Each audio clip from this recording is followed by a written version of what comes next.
तरफ पश्चिम बंगाल में महिला डॉक्टर के साथ गैंग रेप और मर्डर के मामले में पूरे देश में प्रतिरोध चल रहा है, तो दूसरी ओर बांग्लादेश में हिंदू व्यापारियों के साथ अत्याचार पर पूरे देश में आक्रोश फैला है। इस पूरे मामलों को लेकर कोयलांचल धनबाद में व्यापारियों का सबसे बड़ा समूह धनबाद जिला chamber of commerce, bank board chamber of commerce जो है प्रतिरोध मार्च निकाला है और बैंक बोर्ड में जेपी चौक के पास इस वक्त में प्रदर्शन चल रहा है। कैंडल मार्च लेकर व्यापारी विरोध जता रहे हैं और कह रहे हैं कि आखिर अपने देश में ही ये क्या हो रहा है, महिलाओं के साथ इस प्रकार के उत्पीड़न क्यों हो रहे हैं और पड़ोसी देश में जो हिंदू व्यापारी है उनके साथ भी ऐसी घटना हो रही है। इस पूरे मामले पर यहाँ के जो व्यापारिक समाज के जो नेता हैं उनसे हम बातचीत करते हैं। ये लगातार उत्पीड़न के जो मामले हैं, चाहे देश हो या आसपास के पड़ोसी, हमारे यहाँ जिस तरह की घटना हो रही है, महिलाएं इसमें सबसे ज्यादा उत्पीड़न के शिकार हो रही है। देखिए, बहुत दुर्भाग्य की बात है कि महिला उत्पन्न हो रहा है। उस राज्य में महिला मुख्यमंत्री है, महिला आयोग है, कितनी पार्टियां हैं, कितने दल हैं, सबकी चुप्पी। मैं जानना चाहता हूं, आज ममिता जिसकी बेटी है वो तो रो रहा है, आपकी बेटियां भी बाहर पढ़ती है, आपके बच्चे भी बाहर रहते हैं। आप उस ममिता की हालत को अपने अंदर में समावेश कर लीजिए और सोच लीजिए। मैं बोलता हूं आप जिंदा नहीं रह पाइएगा कल्पना मात्र से। उस स्थान पर हमारी पार्टियां जो है अपनी वोट की रोटियां सेक रही है, ये बहुत शर्म की बात है। मेरा आग्रह होगा केंद्र सरकार से तत्काल प्रभाव से बंगाल सरकार को बर्खास्त करके देश में एक नया संदेश दिया जाए। ये देश बांग्लादेश नहीं है, ये भारत है। एक मुट्ठी भर देश बांग्लादेश जो है वो भारत के नागरिकों को धमकी दे रहा है, भारत के व्यापारियों को धमकी दे रहा है, भारत की महिलाओं से बलात्कार करवा रहा है, उनकी हत्या कर रहा है। ये हमारे सबसे बड़े बंगाल राज्य सरकार की शर्म की बात है।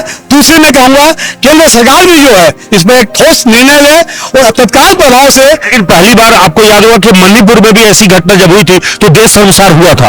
बिल्कुल, मणिपुर में घटना हुई है, फिर वही बात हो रही है। राजनीतिक पार्टियां जो है आपस की लड़ाई, आपस की ईगो में जनता को मार रही है। उसी में निंदा करता हूं, आज भी निंदा करता हूं। वो भी शर्म का दिन था और आज भी शर्म का दिन है। लेकिन सरकार को समझना पड़ेगा, सरकार जब आती है दुनिया की सुरक्षा करने के लिए, लोगों की रक्षा करने के लिए, महिलाओं के लिए बातें बड़ी बड़ी होती हैं। 50% महिलाएं, आधी आबादी, ये कहां गई? क्या सजा शर्म नहीं आती है? किसी महिला की कोख से जन्म हुआ उनका, उन्होंने भी किसी महिला को जन्म दिया अपनी पत्नी के माध्यम से। आज वो शर्म नहीं आ रही कि ममिता जो है उसकी जो घटना हुई है उसे कल्पना मात्र कर लीजिए आप। जी, मैं Lalit Agarwal, Dhanbad chemist and druggist association का अध्यक्ष।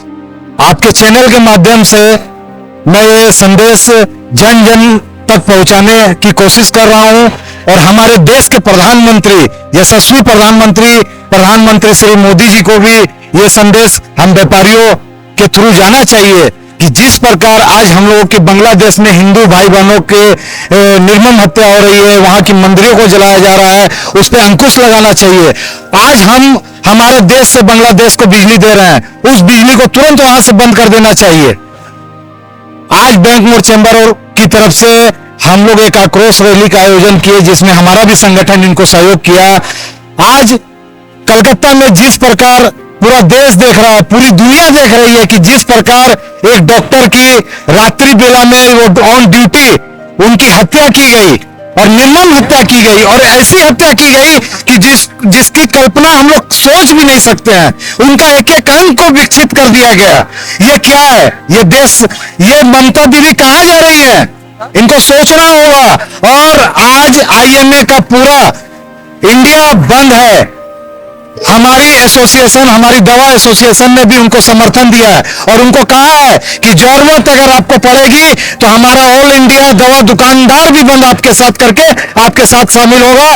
देखिए, ये दोनों ही घटनाएं जो है बांग्लादेश में जो व्यापारियों के ऊपर में अत्याचार हो रहा है, हत्याएं हो रही है, लूटपाट हो रहा है, और हमारे देश के अंदर कलकत्ता में एक महिला डॉक्टर के साथ में जिस तरह से बलात्कार हुआ और एक निर्मम हत्या हुई, ये दोनों ही घटना बहुत ही रोष वाली है। और इसमें bank board chamber of commerce ने आज आक्रोश रैली निकाली और कैंडल मार्च किया और इसमें अपना विरोध दर्ज करवाया है। किस तरह की सजा की मांग करते हैं बांग्लादेश की पश्चिम बंगाल की घटना को लेकर? यह जो कलकत्ता में जो घटना हुई है एक महिला डॉक्टर के साथ जो दिन रात समाज को सेवा देती है, उसकी हत्या इस तरह से होना, जघन्य हत्या, एक एक टुकड़े को काट देना, यह बहुत बड़ी, मतलब समझ लीजिए कि बहुत बड़ी देश के लिए शर्मनाक बात है। मैं उनसे मांग करता हूं पश्चिम सरकार के, बंगाल के मुख्यमंत्री ममता बनर्जी से कि जल्द से जल्द उस अपराधियों को गिरफ्तार करें और गिरफ्तार करके उनको जो है फांसी की सजा दी जानी चाहिए। देखिए, तो यहाँ पे जो तमाम व्यवसायी संगठन से जुड़े हुए जो पदाधिकारी हैं वो विरोध मार्च कर रहे हैं और धनबाद के जेपी चौक के पास में देखिए इस वक्त में मोमबत्ती यहाँ पे लगाकर विरोध प्रदर्शन अपना जता रहे हैं तमाम जो है संगठन के पदाधिकारी यहाँ पे। जी बताएं। मेरा यह मानना है कि जब निर्भया कांड हुआ था तो इस तरह की आक्रोश रैली निकली थी और लोगों को लगा था कि शायद अब इस तरह का कांड नहीं होगा, लेकिन कलकत्ता में हुए इस कांड ने फिर से उस घटना की याद दिलाई है और लोगों के जो मन में चेतना मर गई है उसको दिखा रहा है कि हमें कोई फर्क नहीं पड़ता इससे घटना पड़ने से। तो मतलब है कि कहीं ना कहीं कानून पर से, नियम पर से, कायदे पर से, मतलब संविधान पर से विश्वास उठने वाली। बिल्कुल सर, अगर ये कानून, अगर उसमें किसी को सजा मिल गई होती निर्भया कांड में तो शायद आज ये दुस्साहस नहीं होता इस तरह की फिर घटना को अंजाम देने का। निर्भया कांड के आरोपियों को तो फांसी की सजा हुई, लेकिन बहुत दिनों के बाद, इंतजार करने के बाद निर्भया केस की जीत कि कोई सरकार मुकदमे में न रहे कि उनकी जीत है। ये निर्भया की जीत जो है निर्भया की मां के संघर्ष की जीत है, निर्भया की मां के संघर्ष सजा की जीत नहीं है। वो तरह पूरे विश्व में हिंदू समाज को साजिश के तहत नष्ट करने का काम किया जा रहा है। हमारे पड़ोसी देश बांग्लादेश, यहाँ पे 22% हिंदू हुआ करते हैं, आज 2% में आ गई है। मुझे लगता है कि पूरे वर्ल्ड से हिंदू को जिस तरह से नष्ट करने का साजिश किया जा रहा है इसकी मैं घोर निंदा करता हूं।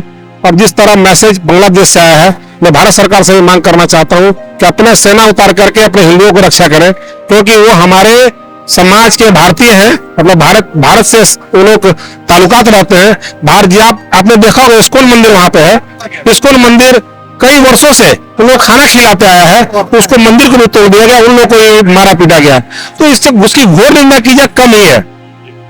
और जिस तरह से बंगाल में आपने देखा होगा, बंगाल में हमारी बहन डॉक्टर बेटी जो 30 घंटा 15 16 घंटा वो ड्यूटी में रहती है, उसका जवान हत्या किया गया, हत्या करने के बाद बोटी काट दिया गया। मुझे लगता है कि पूरे भारतवर्ष में महिलाओं को सुरक्षा प्रदान करने का भारत सरकार और सभी राज्यों को आश्वस्त करना चाहिए। ऐसे लोगों पर ठोस कार्रवाई करनी चाहिए, कड़ी कार्रवाई करनी चाहिए कि ऐसे पे ट्रायल ना चले, सीधे फांसी होनी चाहिए। तो देखिए, हत्या हो या फिर अत्याचार कहीं पे भी हो, इसकी निंदा की जानी चाहिए।